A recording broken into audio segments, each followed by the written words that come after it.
Hello বন্ধুরা, আমি মাফি। প্রতিদিন নতুন নতুন রহস্যময় মাফিয়া, হ্যাকার আর অবহেলার গল্প পেতে আমাদের চ্যানেলটি সাবস্ক্রাইব করে পাশে থাকবেন। স্যার বলুন, আমাদের কি করতে হবে? দেখো, আমাদেরকে আমাদের মতন কাজ ঠিক করতে হবে। এমনভাবে সব প্ল্যান সাজাতে হবে যাতে ওই অপরাধী কোনো কিছু করতে না পারে। সবকিছু আমাদেরকে নিজেদের কন্ট্রোলে নিয়ে আসতে হবে। কিন্তু স্যার, আপনি যদি না থাকেন তাহলে আমরা কিভাবে এই কাজটা সফল করব? আপনি তো আমাদের পথ দেখাবেন, কিন্তু আপনি তো বলছেন আপনি থাকতে পারবেন না। দেখো, আমি যদি এখন মাঠে না থাকি তাহলে অপরাধীকে ধরা অনেক কষ্ট হয়ে যাবে। আমরা যদি এভাবে তদন্ত চালিয়ে যাই তাহলে সারা জীবন চলে যাবে, কিন্তু আসল অপরাধীর কাছে পৌঁছতে পারবো না। আমার মনে হচ্ছে সে ছদ্মবেশ ধরে আছে, তাই তার কাছে পৌঁছতে হবে। কিন্তু স্যার, আপনি কোথায় যাওয়ার প্ল্যান করছেন সেটাই তো বুঝতে পারছি না। শিয়াম ভাই যেটা বলছে সেটা তো ঠিক, আপনাকে ছাড়া আমরা কিভাবে যাব? মিস তানিয়া, আপনি ভুল করছেন। আপনাকে একটা জিনিস ভালো করে মাথায় রাখতে হবে, সেটা হচ্ছে আমরা এখানে সবাই এসেছি নিজেদের দায়িত্ব পালন করার জন্য। আর আমি মেজর হয়েছি বলে যে নিজের দায়িত্ব পালন করব না, এটা কোনোদিনও হতে পারে না। সরি স্যার, আমি বুঝতে পারিনি। কিন্তু আমার কাছে ব্যাপারটা একটু অদ্ভুত মনে হচ্ছে। এই কাজ করতে গিয়ে আপনার যদি কোনো ক্ষতি হয় তাহলে আমরা কিভাবে সেটা মেনে নিব? আপনি ছাড়া আমার কোনো কাজ করতে পারবো না। মিস তানিয়া, আপনাকে কোনো চিন্তা করতে হবে না। আশা করা যায় আমার কোনো ক্ষতি হবে না। আপনার পরিবারও আমার দিকে তাকিয়ে আছে, তাই আমাদেরকে একটা কথা চিন্তা করতে হবে। আমরা এই দেশের জন্য কাজ করতে এসেছি। এই দেশের জন্য যদি নিজের জীবন দিতে পারি তাহলে সেটাই আমাদের জন্য সবচেয়ে বড় সার্থকতা। তাই আপনারা আপনার দায়িত্ব পালন করুন, আমাকেও আমার দায়িত্ব পালন করতে দিন। বলেই আমি সেখান থেকে চলে আসলাম। তাদেরকে তাদের দায়িত্ব বুঝিয়ে দিয়েছি, কাকে কোথায় যেতে হবে সেটাও বলে দিয়েছি। এরপর আমি ভার্সিটিতে কল করলাম। সেখানে আমার একটা বন্ধু আছে, রাফি। তার কাছে কল করলাম, আমি কালকে আসছি ভার্সিটিতে। তুই কিন্তু এমন একটা অভিনয় করবি যাতে তুই আমাকে চিনিস না। তুই প্রথমে আমার সাথে কথা বলতে আসিস, তাহলে সন্দেহ হতে পারে। এমনভাবে সব কিছু করবি যাতে মনে হয় আমাদের প্রথম সাক্ষাৎ হয়েছে এবং এটাই আমাদের প্রথম বন্ধুত্ব। দোস্ত, তুই কোনো চিন্তা করবি না, আমি সব কিছুর ব্যবস্থা করে রাখবো। তুই আয়, আমি সব কিছুই বলে দিব। এই ভার্সিটির প্রতিটা আনাচে কানাচে সন্ত্রাসীরা ছেয়ে আছে, তাদেরকে আমি চিহ্নিত করেছি। তুই আসার পরেই ওদের ওপর আক্রমণ করব। এরপর আমি ফোনটা রেখে দিলাম। এখন আমাকে যেতে হবে। কালকে থেকে আমি এখানে থাকতে পারবো না। অফিসের দায়িত্ব বুঝিয়ে দিলাম সিয়ামের হাতে। সে আমার অ্যাসিস্ট্যান্ট। এখন আমাকে যেতে হবে ভার্সিটিতে। আরিফ নামের একটা সন্ত্রাসী, তার শুধু নামটাই আমরা শুনেছি, কিন্তু কোনোদিন আরিফকে দেখিনি। অনেকগুলো অস্ত্র মামলা তার ওপরে আছে। নতুন করে আবার মাদক ব্যবসা শুরু করেছে, যার ফলে আমাদের ওপর অনেক চাপ সৃষ্টি হচ্ছে তাকে ধরার জন্য। সে সমাজের অনেক ক্ষতি করতেছে, কিন্তু তার ব্যাপারে কোনো ইনফরমেশন জোগাড় করতে পারছি না। একটা গোপন সংবাদের ভিত্তিতে জানতে পেরেছি ভার্সিটিতে তার কিছু লোকজন আছে। সেই জন্য আমি নিজে যাচ্ছি, কারণ লজ্জার হলো এটাই সত্যি যে তদন্ত করতে গিয়ে প্রমাণ পাওয়ার পরও টাকার বিনিময়ে কিছু জুনিয়র সেনা কর্মকর্তারা সে প্রমাণ জমা করেনি এবং নিজেরাই দায়িত্ব নিয়ে নষ্ট করেছে।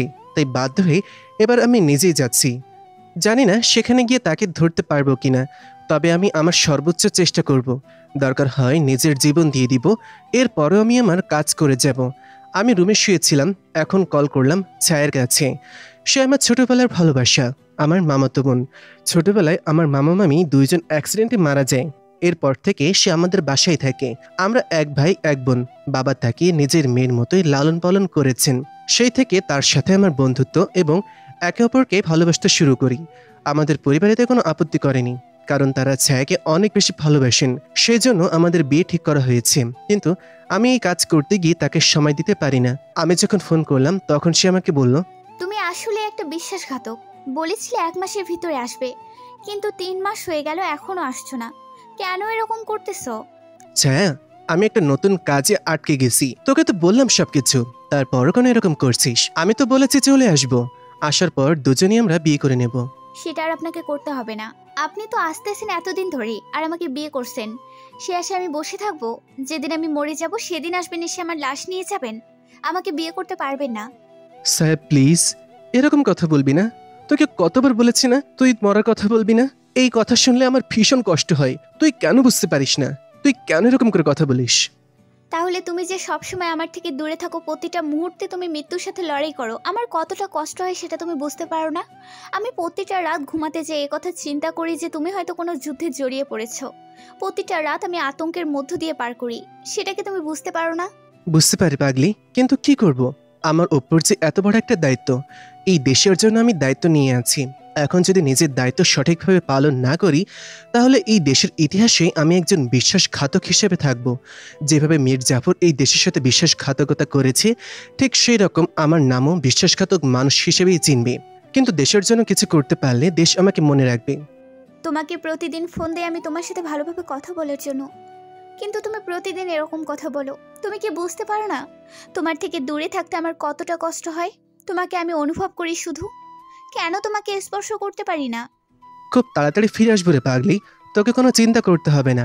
এখন আমি রাখি, খাওয়া দাওয়া ঠিক মতন করবি, দেখবি হঠাৎ করে একদিন এসে তোকে সারপ্রাইজ দিয়ে দিব। সেই আশায় বসে থাকবো আমি? আমি তখন ফোনটা রেখে একটা দীর্ঘ নিঃশ্বাস ফেললাম, কারণ আমি জানি তার সাথে এই কয়েক মাসে দেখা করতে পারবো না। কিন্তু তার সাথে মিথ্যা কথা বললাম। যদি তাকে সত্যি কথাটা বলি, অনেক বেশি কান্না করবে। তার কষ্ট আমি সহ্য করতে পারি না। তাকে এভাবে আশা দিয়ে বসিয়ে রেখেছি আজ 3 মাস হলো। 5 মাস আগে বাসে গিয়েছিলাম, এরপর আর যাওয়ার সুযোগ হয়নি। তাকে বারবার বলেছি চলে আসবো, কিন্তু বাসে যেতে পারিনি। এখন চলে যাচ্ছি আরেকটা মিশনে, জানি না কোনোদিন তার সাথে দেখা হবে কিনা। তবে আমি যে তাকে অনেক বেশি মিস করি, কিন্তু তার সামনে এটা প্রকাশ করি তাহলে সে আমার কাছে আসতে চাইবে। তাকে এখানে নিয়ে এসে তার জীবনটা ঝুঁকির মুখে আমি ফেলতে চাই না। আমি তখন প্রস্তুতি নিয়ে নিলাম। পরের দিন সকাল হতেই বেরিয়ে পড়লাম ভার্সিটির উদ্দেশ্যে। তবে আজকে আমার ড্রেস পাল্টে সম্পূর্ণ একটা সাধারণ ড্রেস পরে যখন ভার্সিটির ভিতর প্রবেশ করলাম, গেটে ঢুকতেই একটা মেয়ে আমাকে ডাক দিল। আমি তার দিকে তাকালাম। বাইকের উপর বসে আছে একটা মেয়ে, পাশে কয়েকটা ছেলে। মেয়েটার পাশে একটা ছেলে বসে আছে, মনে হচ্ছে এই দুইজন লিডার, এবং তাদের পাশে বসে থাকা ছেলে মেয়েগুলো হচ্ছে তাদের চামচা। আমি কোনো কথা না শুনে সামনের দিকে চলে যাচ্ছিলাম, তখন দুইটা ছেলে এসে আমার হাত ধরে টানতে টানতে তাদের সামনে নিয়ে গেল। তখন মেয়েটা বলল, এই ছেলে, তোর কত বড় সাহস! তুই এই নীলাটাক না শুনে চলে যাচ্ছিস? তুই চিনিস আমাকে? যদি এখন ইচ্ছে করি তাহলে তোকে শেষ করে দিতে পারি। আমি তখন তার দিকে তাকিয়ে আছি। এরপর আস্তে আস্তে করে বললাম, আপু কেন এরকম করছেন? আমি কি করেছি আপনাদের সাথে? চুপ, একদম চুপ। তোর এত বড় সাহস কি করে হলো? তোকে আমি ডাক দিয়েছি, তুই আমার কথা না শুনে ওইদিকে চলে যাচ্ছিলি। তুই আমার কথা না শোনার কারণে শাস্তি পাবি, ভয়ঙ্কর শাস্তি পাবি। তারা হাসতে শুরু করলো। এই কথা শোনার পর আমি তার দিকে তাকিয়ে আছি। আস্তে আস্তে তাকে বললাম, আপু আমি তো নতুন এসেছি, কোনো কিছু বুঝতে পারছি না। আগামী থেকে আপনাকে সম্মান দিয়ে চলবো। এখন আমাকে যেতে দিন, আমার ক্লাসে যেতে হবে। এখনও ক্লাসের কারোর সাথে পরিচয় হয়নি, আগে তো সবকিছু খুঁজে বের করতে হবে। বুঝতে পেরেছি, তুই নতুন মাল, সেই জন্যই আমাকে চিনতে পারিসনি। কিন্তু আমার কাছে নতুন পুরাতন বলে কোনো কথা নেই, আমার কাছে সবাই সমান। তুই আমার কথা শুনিসনি, তাই তোকে শাস্তি পেতেই হবে। আর তোকে তো দেখে মনে হচ্ছে গ্রাম থেকে এসেছিস। এখন তোকে আমি একটা কাজ দিব, সেই কাজটা করবি, না হলে তোকে আমি শেষ করে দিব। আমি তখন ভয়ে ভয়ে তাকে বললাম, আপু আপনি বলেন আমাকে কি করতে হবে, আমি সেটাই করব। প্লিজ আমার সাথে কিছু করবেন না, আমি নতুন এসেছি এখানে, সেজন্য এখানের কোনো কিছু চিনি না। আচ্ছা ঠিক আছে, তাহলে আমার কথা শোন। ওই যে সামনে দেখতে পাচ্ছিস একটা মেয়ে বসে আছে, ওই মেয়েটার সামনে যাবি, গিয়ে মেয়েটাকে প্রপোজ করবি। এরপর মেয়েটা যদি রাজি না হয় তাহলে তাকে জড়িয়ে ধরবি। বলেই তারা চিৎকার করে হাসতে শুরু করলো। আমি তখন তাকে বললাম, আপু এটা কিভাবে আমাকে করতে বলছেন? আমি আজকে নতুন এসেছি, এখন যদি তার কাছে গিয়ে এই কথাটা বলি তাহলে সে আমাকে প্রিন্সিপালের কাছে নিয়ে গিয়ে বের করে দিতে পারে। আমি নতুন এসে যদি এরকম করি তাহলে সবাই আমাকে খারাপ ভাববে। প্লিজ আমাকে এরকম কাজ করতে বলবেন না। চুপ, একদম চুপ। নীলা যেটা বলছে সেটাই হবে। তুই আমাদেরকে চিনিস না? ইউনিভার্সিটির সবাই আমাদেরকে ভয় পায়, আমাদের ইশারায় ইউনিভার্সিটি চলে।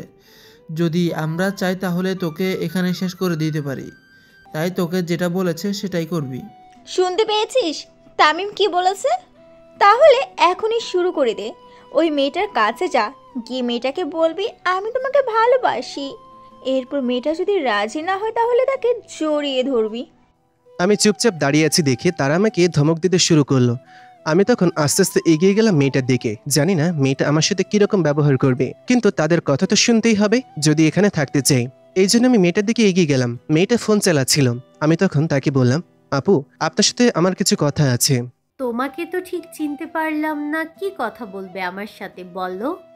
আমি আপনাকে ভালোবাসি। কথাটা বলতেই মেয়েটা আমার দিকে রাগে চোখে তাকালো। আমি তার দিকে তাকিয়ে আছি। পাশ থেকে হাসির আওয়াজ আসছে। তারা সবাই হাসছে। তখন মেয়েটা আমার গালে ঠাস করে একটা থাপ্পড় মেরে দিল। আমি বুঝতে পারলাম মেয়েটা রাজি নয়। যখন মেয়েটাকে জড়িয়ে ধরতে যাব তখন মেয়েটা চিৎকার দিতে শুরু করলো। আমি দৌড়ে সেখান থেকে চলে আসলাম। মেয়েটা আমার দিকে তাকিয়ে আছে। হয়তো মেয়েটা পুরনো, এই জন্য বুঝতে পেরেছে আমি কোনো বিপদের মধ্যে পড়ে গেছি। সে কোনো কথা না বলে আবার নিজের কাজে ব্যস্ত হয়ে পড়লো। অনেক ছেলে মেয়ে দেখি হাসছে এই কাণ্ড দেখে। আমি তখন তাদের সামনে গেলাম। তখন নীলা বলল, আচ্ছা, তুই তো ভালোই কাজ করেছিস। যা, এখন ক্লাসে চলে যা ভালো ছেলের মতো। আর কালকে থেকে প্রতিদিন এই দিক দিয়ে যাওয়ার সময় আমাদেরকে সালাম করে যাবি। যদি আমাদের কথা না শুনিস তাহলে এই ভার্সিটিতে পড়াশোনা করতে পারবি না। ভুলে যাবি না, এই ভার্সিটি কিন্তু আমাদের কথায় চলে। ঠিক আছে আপু, দয়া করে আমার সাথে কিছু করবেন না। আমি অনেক স্বপ্ন নিয়ে এই ভার্সিটিতে পড়াশোনা করতে এসেছি। গ্রামে আমার বাবা কৃষিকাজ করে। যদি জানতে পারে আমি পড়াশোনা বাদ দিয়ে এরকম করছি তাহলে অনেক বেশি কষ্ট পাবে। আমার সাথে দয়া করে এরকম করবেন না। চুপ, আমি বেশি কথা বলা একদম পছন্দ করি না। এখান থেকে চলে যা তাড়াতাড়ি। কথাটা শুনেই পালালাম। এখন এই মেয়ের সাথে কথা বলতে আমার কোনো ইচ্ছে করছে না।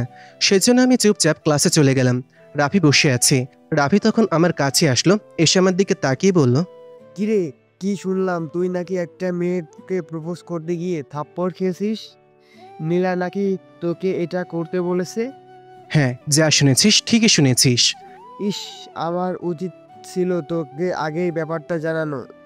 আমি তোকে না জানিয়ে ভুল করেছি। আরে কি বলছিস? আমি তো ইচ্ছে করে তাদের সাথে ঝামেলা করেছি। তারা একটা কথা বললে আমি ফিরিয়ে আর একটা কথা বলেছি যেন আমার সাথে এরকম কাজ করে। কারণ আমি বুঝতে চাইছিলাম এখানকার মধ্যে প্রধান কে। আর তুই কি ভেবেছিস আমি অপমানিত হয়েছি এতে? আরে না, আমি কি এই ভার্সিটিতে বেশি দিন পড়াশোনা করব নাকি? আমি তো আমার কাজ শেষ হলে এখান থেকে চলে যাব। তাই এদের সাথে আমার দেখা হবে না। কয়েকদিন একটু কষ্ট করে থাকতে হবে আর কি। আচ্ছা ঠিক আছে, কোনো চিন্তা করবি না। আমি হোস্টেলে তোর জন্য থাকার ব্যবস্থা করেছি। আমি সেখানেই থাকি, সেখানেই থাকবি তুই। কিন্তু খুব সাবধানে থাকবি। এই মেয়েরা খুবই ভয়ঙ্কর। এই এলাকায় এমপির মেয়ে। যদি একটু এদিক সেদিক হয় তাহলে কিন্তু অনেক বড় একটা সমস্যা হয়ে যাবে। তোর পরিচয় ফাঁস হয়ে যেতে পারে, তাই সাবধানে থাকবি। হ্যাঁ, আমিও সেটাই চিন্তা করছি। তোর কাছ থেকে আমার এই ভার্সিটির পুরো ইনফরমেশন চাই। তাই তোকে আমায় সাহায্য করতে হবে। আমি রাতে তোর সাথে এই ব্যাপারে আলোচনা করতে বসবো। এখন চুপচাপ বসে থাক, বেশি কথা বললে সমস্যা। আমরা ক্লাস শেষ করলাম। এরপর হোস্টেলে ফিরে গেলাম। সেখানে আমার জন্য থাকার ব্যবস্থা করা হয়েছে। সেখানে গিয়ে আমরা কিছুক্ষণ ভার্সিটি নিয়ে কথা বললাম। এরপর রাতে একসাথে বসেছি। তখন আমি রাফিকে জিজ্ঞাসা করলাম, আমি সব দিকটা দেখেছি। আমার যতদূর মনে হচ্ছে ওই যে ছাত্রছাত্রীরা গুন্ডামি করছে তারা এসব করতে পারবে না। তাদের পেছনে বড় কেউ আছে। সবকিছুর জন্য সাহসের প্রয়োজন, কিন্তু তাদের কাছে সেই সাহস নেই। আমার মনে হচ্ছে অন্য কেউ এসব করছে। তোর কি সেটা মনে হয়? দোস্ত, আমার তো সব থেকে বেশি সন্দেহ হচ্ছে এই ভার্সিটির প্রিন্সিপালকে। যদি ওই লোক এসবের সাথে জড়িত না থাকতো তাহলে এই কাজ করতে কোনোদিনও সম্ভব হতো না। আর সাথে কয়েকদিন পর পর কয়েকটা লোক দেখা করতে আসে। আমার মনে হয় ওদের মধ্যে কেউ একজন এসব করে বেড়াচ্ছে। কি বলছিস? তাকে এখানে দায়িত্ব দেওয়া হয়েছে ভার্সিটির, আর সে নিজের দায়িত্ব পালন করা বাদ দিয়ে এসব করে বেড়াচ্ছে? তুই কি শিওর নাকি আন্দাজে বলছিস? আমার যেটা মনে হয়েছে সেটাই বললাম। না, আমি তো সরাসরি কোনো কিছুই দেখিনি, তবে তুই ঠিক সময়ে এসেছিস। তারা মাসের শুরুর দিকে আসে। আশা করি কয়েকদিনের ভেতর চলে আসবে তারা। এখানে যদি তারা আসে তাহলে তুই দেখলেই বুঝতে পারবি। ওদেরকে দেখলেই সন্দেহ হয়। তার আগে আমাদেরকে খোঁজ নিতে হবে ওই তামিম আর নীলার ব্যাপারে। তারা কিভাবে এত পাওয়ার পাচ্ছে সেটা জানতে হবে। নীলা ভাবলাম এমপির মেয়ে, কিন্তু তামিম, সে এত পাওয়ার কিভাবে পেল? আর তামিমের মুখ দেখলে বোঝা যায় সে মাদক সেবনকারী। তাই তার ব্যাপারে ভালো করে খোঁজ নিতে হবে। এটা সবাই জানে তামিম মাদক সেবনকারী, কিন্তু তার ব্যাপারে কোনো খোঁজ নিবি কি করে? সে তো এই জায়গায় থাকে না। সে বাসায় থেকে আসা যাওয়া করে। তবে তার বাসায় শুনেছি সে একাই থাকে। তার বাবা মা সবাই বিদেশে থাকে আর সেটাকেই সুযোগ হিসাবে কাজে লাগিয়েছে। তার বাসাটাকেই প্রতিদিন মাদকের আড্ডাখানা বানিয়েছে। তাহলে কালকে রাতেই আমার মিশন শুরু করব। কালকে রাতেই আমি যাব তামিমের বাসায় ছদ্মবেশ ধরে, গিয়ে তার ব্যাপারে জানতে হবে। তামিম কাদের নিয়ে পার্টি করে তাদেরকে ধরতে হবে, কারণ এদেরকে যদি না ধরতে পারি তাহলে আস্তে আস্তে এখানেও অনেক লোক বাড়তে শুরু করবে, আর যেই ছাত্রছাত্রীরা এখান থেকে ওই বাড়িতে আড্ডায় যোগ দেবে তারা ধ্বংস হয়ে যাবে। কিন্তু আমরা কিভাবে তামিমের বাসায় ঢুকবো? তামিমের সাথে তোর সম্পর্ক দেখছিস? আজকে আসার পরেই তোকে কিভাবে ডিস্টার্ব করেছিল। তুই কি মনে করিস তামিমকে আমাদেরকে তার বাসায় যেতে দিবে? মাঝে মাঝে তুই এরকম বোকার মতন কথা বলিস, আমার ভীষণ রাগ হয় তোর উপর। আমরা যদি এভাবে তার বাসায় যাই তাহলে কি সে আমাদের ঢুকতে দেবে? আমাদেরকে ছদ্মবেশ ধরে যেতে হবে। কিন্তু আবার কিসের ছদ্মবেশ নেব? তার বাসায় যাব। এর জন্য তোকে ব্যবস্থা করতে হবে। তামিমের ওইখানে আড্ডায় যায় এমন একটা ছেলেকে খুঁজে বের কর, যে আমাদের কথা শুনলে ভয় পেয়ে যাবে। ওকে বুঝিয়ে ওর বন্ধুর সাথে আমরা সেখানে প্রবেশ করব। আমার পরিচয় একজন আছে, নিলয় নাম। ওকে যদি বোঝাতে পারি তাহলে আমার মনে হয় কাজ হয়ে যাবে। আমি তখন তাকে বললাম ওই নীলার সাথে যোগাযোগ করতে। পরের দিন আমি যখন ভার্সিটিতে গেলাম তখন দেখতে পেলাম নীলা আগের মতন বসে আছে। আমি তার দিকে এগিয়ে গেলাম, এরপর বললাম, আসসালামু আলাইকুম আপু, কেমন আছেন? আরে তুই কালকের ওই গ্রামের খ্যাত ছেলেটা না? যা, আমার কথা রেখেছিস, ভালো হয়েছে। যদি আমার কথা না শুনতি তাহলে আজকে তোকে শেষ করে ফেলতাম। আমি আর কোনো কথা না বলে সেখান থেকে চলে আসতে চাইলাম, তখন সে পেছন থেকে আমাকে ডাক দিল। আমি তখন তার দিকে ফিরে তাকালাম। সে আমাকে বলল, আচ্ছা তুই তো দেখতে কিউট আছিস, কিন্তু এই পাগলের মতো জামা কাপড় পরছিস কেন? আরে আপু কি যে বলেন, আমি পাগলের মতন কোথায় জামা কাপড় পরলাম? এটা তো ভদ্র পোশাক। আমি ভদ্রলোকের সন্তান, সেই জন্য এরকম পোশাক পরি। তার মানে তুই আমাদের পোশাককে অসম্মান করতে চাইছিস? থাকিস তো একদম পাগলের মতো, আবার বড় বড় কথা বলিস। এত বড় সাহস তোর কি করে হলো? ছোট লোকের বাচ্চা কোথাকার! কথাটা শোনার পর আমার রাগ উঠে গেল। আমি তখন তার দিকে এগিয়ে গেলাম, এরপর বললাম, দেখুন আপু, আমাকে যা ইচ্ছে বলুন, কিন্তু আমার বাবা মাকে নিয়ে কোনো কথা বলবেন না। এটা আমি মেনে নিব না। আপনি আমাকে বকাবকি করতে পারেন, কিন্তু আমার মা বাবা কোনো অপরাধ করেননি। তাদেরকে কেন আপনি গালাগালি করছেন? আর আপনি কি মনে করেন আপনার এই পোশাক এতটা স্মার্ট? আসলে এটা স্মার্ট নয়, বরং অশ্লীল পোশাক। কারণ আপনি মেয়ে মানুষ, আপনার পোশাক এরকম কেন হবে? আপনাকে দেখতে ছেলেদের মতন মনে হয়। দূর থেকে আপনাকে দেখলে ছেলে না মেয়ে এটা চেনাই মুশকিল। তখন আমার কথায় সে অনেক বেশি রেগে গেল, আমাকে থাপ্পড় দিতে শুরু করলো। আমি কোনো কথা বললাম না, মাথা নিচু করে দাঁড়িয়ে থাকলাম। তখন তামিম কোথা থেকে আসলো, এরপর বলল, আরে নীলা, কি করতেছিস? এই পাগলকে আবার মারতেছিস কেন হঠাৎ করে? আর বলিস না, ওর কত বড় সাহস, ও আমাকে অপমান করে। আমি নাকি অশ্লীল জামা কাপড় পরি। কি এত বড় সাহস ওর? কি করে হয়? কালকে এসে আজ এত বড় বড় কথা বলছে এই ছেলে। আরেক দিন যদি এমন কথা বলতে দেখি তাহলে তোকে একদম শেষ করে ফেলবো। এখান থেকে চলে যা বলছি। বলে সে আমাকে থাপ্পড় দিয়ে সেখান থেকে বিদায় করে দিল। আমিও চুপচাপ হাঁটতে শুরু করলাম। সবাই দেখলাম আমাকে দেখে হাসছে। তখন একটা মেয়ে আমার দিকে এগিয়ে আসলো, এরপর বলল, কি রে ভাই, তুমি কি পাগল নাকি? কার সামনে কি কথা বলতে হয় সেটাই জানো না? ওই বাঘের সামনে বলছো তার পোশাক খারাপ। তুমি তো নতুন এসেছো, সেজন্য কিছু জানো না। যদি জানতে তাহলে এরকম কথা বলার সাহস তুমি পেতে না। আর তুমি জানবেই বা কি করে? তুমি তো গ্রাম থেকে এখানে এসেছো। আমি কোনো কথা বললাম না, মাথা নিচু করে ক্লাসে চলে গেলাম। ক্লাসে যাওয়ার পর রাফি সেই একই প্রশ্ন করলো। আমি তাকে বললাম কোনো কথা না বলতে, কারণ আমি এটা ইচ্ছে করেই করেছি। তাকে একটু রাগিয়ে দিলাম যাতে তারা আমাকে সন্দেহ না করে। আমি তাদের সবার সন্দেহের বাইরে থাকতে চাই। এদিকে তারা যখন বসেছিল, তামিম তখন নীলাকে বলল, দোস্ত, আজকে বাসায় একটা পার্টির আয়োজন করেছি, তুই কি আসতে পারবি? কেন হঠাৎ করে পার্টি কেন? তুই তো জানিস আমরা প্রতিদিন রাতে পার্টি করি। আজকে একটু স্পেশাল পার্টির আয়োজন করেছি। আমার কিছু বন্ধু বান্ধব আসবে, তাদেরকে দাওয়াত করেছি। তুই আসলে খুশি হব। হ্যাঁ, এটা ভালো কথা। তা কিছুর ব্যবস্থা করেছিস? আরে ওসব ব্যাপারে তোকে কোনো চিন্তা করতে হবে না, সব কিছুর ব্যবস্থা করা আছে। আজকে স্পেশাল কিছু মাল এসেছে, সেগুলো তোকে দিব, অনেক ইউনিক। তাহলে তোকে আর কোনো চিন্তা করতে হবে না। আমি সন্ধ্যার পরপরই তোর বাসায় চলে আসবো। এইদিকে আমি এসে হোস্টেলে বসে আছি, রাফি ছেলেটাকে নিয়ে আসবে। একটু পর রাফি নিলয় নামে সে ছেলেটাকে নিয়ে আসলো। ছেলেটা আমাকে দেখে বলল, আরে রাফি, তুই কি পাগল হয়ে গেছিস? গ্রামের এই ক্ষেত ছেলেটার সাথে আমাকে দেখা করানোর জন্য নিয়ে এসেছিস? আমি আরও ভাবছিলাম কার না কার সাথে দেখা করাবি। এই ছেলেটার সাথে দেখা করার জন্য আমি এত কষ্ট করে আসলাম, আমার কি সময়ের কোনো মূল্য নেই? আমি তখন এগিয়ে গেলাম, তারপর ঠাস করে তার গালে একটা থাপড় মেরে দিলাম। তখন সে আমাকে মারার জন্য হাত উঠালো। আমি তার হাত জোরে চেপে ধরলাম, এরপর তার হাত মোচড় দিয়ে পেছনে দিয়ে দিলাম। চুপচাপ আমি যেটা বলছি সেটা শুনবি। একটু এদিক থেকে ওদিক বলার চেষ্টা করলে তোকে জেলের ভেতর ঢুকিয়ে দিব। আমাকে চিনিস? আমি এখানে তদন্ত করার জন্য এসেছি। আমি একজন সেনাবাহিনী কর্মকর্তা, তাই এই কথার কাউকে বললে একদম গুলি করে মেরে ফেলবো। স্যার, কি বলছেন? আপনি সেনাবাহিনীর কর্মকর্তা, আমাকে কি করতে হবে? স্যার, আমি কিছু করিনি, সব কিছু তামিম করেছে। আমি তো শুধু ওদের সাথে থেকে একটু মজা করছিলাম, এর বাইরে আর কিছুই না।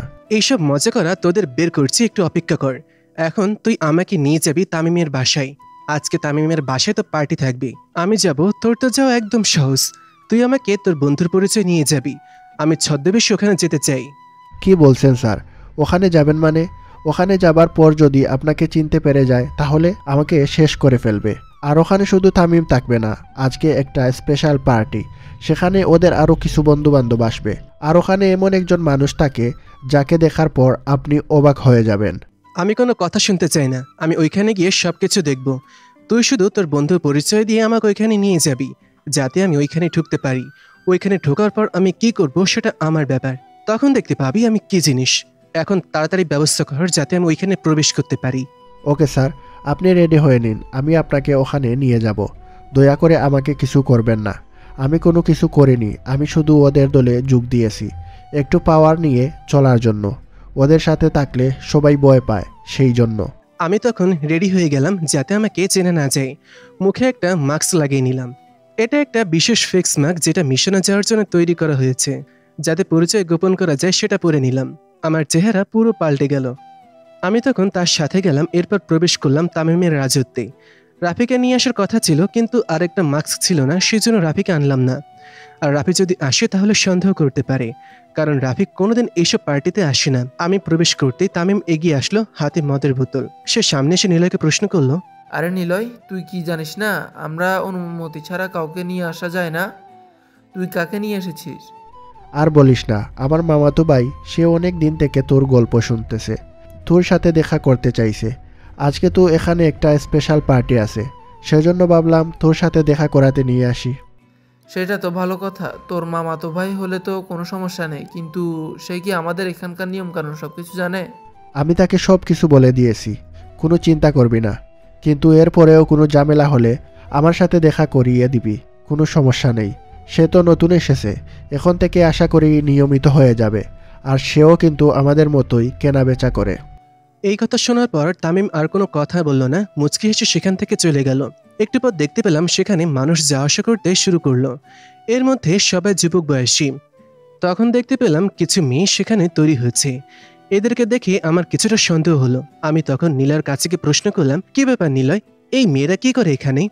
এদের সবাইকে তামিম কিডন্যাপ করে নিয়ে এসেছে। তারা যাদেরকে বন্ধু বলেছে, আসলে তারা বন্ধু নয়, সবাই হচ্ছে কাস্টমার। তামিমের বাবা মা সবাই বিদেশে থাকে, তারা আর দেশে ফিরবে না, এটা সবাই জানে। সেজন্য তামিম নিজের বাসাটাকে এভাবে ব্যবসার জায়গা বানিয়েছে। আর তার সাথে আরেকজন আছে, একটু পরে সে চলে আসবে, আপনি দেখলেই চিনে যাবেন তাকে। তারা এই নারীদেরকে বাধ্য করে ওই অতিথিদের সাথে রাত কাটানোর জন্য। এতে করে অনেক টাকা পায় তামিম এবং ওই লোকটা। এবং এদের সবাই আমাদের ভার্সিটিতে পড়াশোনা করে। এদেরকে কিডন্যাপ করে এখানে নিয়ে আসা হয়েছে। কিন্তু তাদের দেখে তো মনে হচ্ছে তারা সবাই খুশি মনে রেডি হচ্ছে। কিডন্যাপ করে নিয়ে আসা হয়েছে এটা তো বোঝাই যাচ্ছে না। এটা তাদেরই প্ল্যান। তারা এটা এমনভাবে করে যাতে কেউ কোনো কিছু বুঝতে না পারে। এই যে মেয়েগুলো, সবার পরিবারে এদের কাছে জিম্মি। হয়তো বোনকে অথবা ভাইকে তারা কিডন্যাপ করে বসে আছে, যাতে তারা ইচ্ছে করলেও এখান থেকে পালিয়ে যেতে না পারে। তাদের পরিবারের কথা চিন্তা করে সেজন্য তারা এভাবে হাসি মুখে আছে, যাতে তাদের কাস্টমারগুলো বুঝতে না পারে যে এদেরকে জোর করে এখানে নিয়ে আসা হয়েছে। কথাটা শোনার পর আমার মাথায় রাগ উঠে গেল, কিন্তু নিজেকে দমিয়ে রাখলাম। এখন কোনো রিয়াক্ট করা যাবে না এখানে। তারা এতটা নিচে নেমে গেছে এটা কল্পনা করতে পারিনি। কিন্তু একটু পরে এমন একটা মানুষ আসলো যেটা দেখার পর আমার পুরো মাথা নষ্ট হয়ে গেল। কারণ ভার্সিটির প্রিন্সিপাল প্রবেশ করেছে একটা মেয়েকে নিয়ে। মেয়েটা আমাদের ভার্সিটিতে পড়াশোনা করে। এটা দেখার পরেই তো আমার মাথা নষ্ট হয়ে গেল। এই লোকটাই তাহলে তামিমকে সবকিছু সাপ্লাই দেয়। কিন্তু এরপরও নিজেকে যথাসম্ভব কন্ট্রোল রাখলাম। এরপর দাঁড়িয়ে রইলাম। একে একে কয়েকজন বিদেশি লোক এসে ভেতরে প্রবেশ করলো। এরপর এখানে মদের আড্ডা শুরু হলো। আমি সবকিছু হেঁটে হেঁটে দেখছিলাম, তখন দুইটা চোখ আমাকে আটকে দিল। সে আর কেউই না, নীলা। মদ খেয়ে মাতলামি করছে। সে আমার দিকে এগিয়ে আসলো, কিছুক্ষণ আমার সামনে নাচানাচি করলো, আবার চলে গেল। তখন হঠাৎ করে দেখলাম তামিম সবাইকে বলল, আমরা আপনাদের সব বিনোদনের ব্যবস্থা করে রেখেছি, যার পছন্দ হয় তাকে নিয়ে যেতে পারেন। এখানে রুমের ব্যবস্থা করে রাখা হয়েছে, সবার রেট বলে দেওয়া আছে। আশা করি তারা আপনাদেরকে সর্বোচ্চ সুখের ব্যবস্থা করে দিবে। আমি আর থেমে থাকতে পারলাম না।